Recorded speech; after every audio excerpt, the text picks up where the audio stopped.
ফার্স্টে কম্পারেটর সার্কিটের জন্য আমরা এখানে মূলত 4 ধরনের আইসি ইউজ করছি। একটা হচ্ছে অ্যান্ড গেট, আর একটা নট, একটা এক্সর, আর একটা হচ্ছে অর গেট। এই 4 ধরনের আইসি ইউজ করা হয়েছে। আর আমরা ইনপুট দেবো মূলত এই ডিআইপি সুইচ থেকে।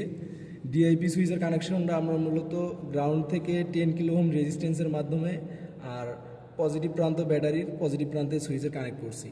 করার পর আমরা ফার্স্ট 2 বিট দেবো এ হিসাবে, পরের 2 বিট দেবো আমরা বি হিসাবে।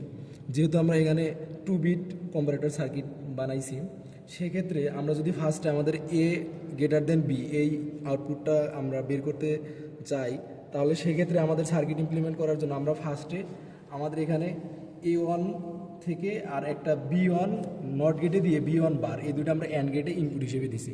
ইনপুট হিসেবে দেওয়ার পর সেই অ্যান্ড গেটের আউটপুটটা আমরা দিছি আমাদের অর গেটে।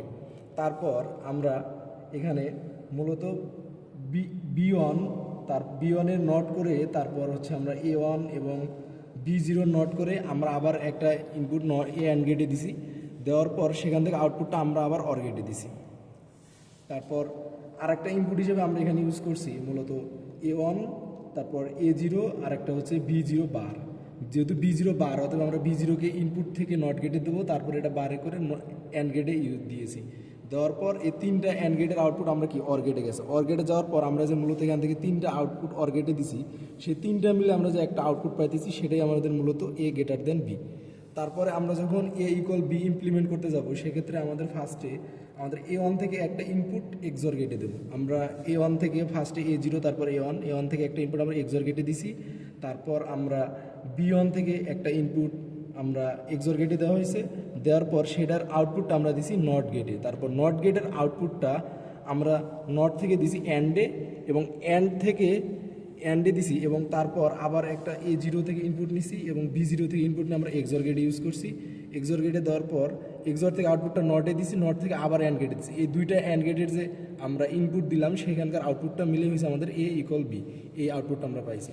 তারপর যখন এ থেকে বি বড়, এটা যখন আমরা ইমপ্লিমেন্ট করতে গেছি, সেক্ষেত্রে আমরা ফার্স্টে আমাদের A1 বার, তারপর হচ্ছে B1, এই দুটো অ্যান্ড গেটে দেওয়া হয়েছে এখানে। সেখান থেকে তারপরে আমরা আবার A0 বার, তারপর হচ্ছে আমাদের B1 এবং B0, এই 3টা ইনপুট আবার অ্যান্ড গেটে দিছি। এখান থেকে আউটপুটগুলো সবগুলো আমরা দিছি অর গেটে। অর গেটে দেওয়ার পর আমরা আর একটা অ্যান্ড গেট ইউজ করছি, সেটা হচ্ছে A1 বার, তারপর হচ্ছে A0 বার, তারপর হচ্ছে B0, এই 3টা আমরা আবার অ্যান্ড গেটে দেওয়া হয়েছে। সেখান থেকে আউটপুটটা আমাদের আবার অরে গেছে। যাওয়ার পর এখান থেকে আমরা অরের মাধ্যমে একটা আউটপুট পাইছি, সেটাই হচ্ছে আমাদের বি গ্রেটার এ লেস দেন বি, মানে সেক্ষেত্রে হচ্ছে বি আমাদের বড়। এইভাবে আমরা ফুল সার্কিটটা এখানে ইমপ্লিমেন্ট করা হয়েছে। আমরা যদি এখন এটা প্র্যাকটিক্যালি দেখি, তাহলে সেক্ষেত্রে আমরা যদি এখানে পজিটিভ প্রান্ত ব্যাটারি কানেক্ট করি আর নেগেটিভ প্রান্ত অলরেডি কানেক্ট আছে, সেক্ষেত্রে আমরা আমাদের এই ক্ষেত্রে দুইটাই সবগুলোই ইনপুট আমরা 0 আকারে রাখছি। সেক্ষেত্রে আমাদের দেখা যাচ্ছে কি এ ইকুয়াল বি, কারণ আমাদের কি এই দুইটা ইনপুটেই কি সেম আছে, এই কারণে আমাদের এটা দেখাচ্ছে। আমরা যদি এ কে 1-0 করে দিই, তাহলে আমাদের আর বি যেহেতু 0-0, সেক্ষেত্রে আমাদের এটাকে বড় দেখাচ্ছে। আর আমরা যদি এ 1-0 আছে, যদি বি দুইটাই আমরা অন করে দিই, তাহলে আমাদের সেক্ষেত্রে কিন্তু দেখাচ্ছে বি বড়। এক্ষেত্রে আমরা দেখতে পাচ্ছি আমাদের সার্কিটটা ঠিকঠাকভাবে কাজ করতেছে। তার এটাই হচ্ছে আমাদের মূলত একটা কম্বিনেশনাল সার্কিট, যেটাকে আমরা বলি কম্পারেটর সার্কিট।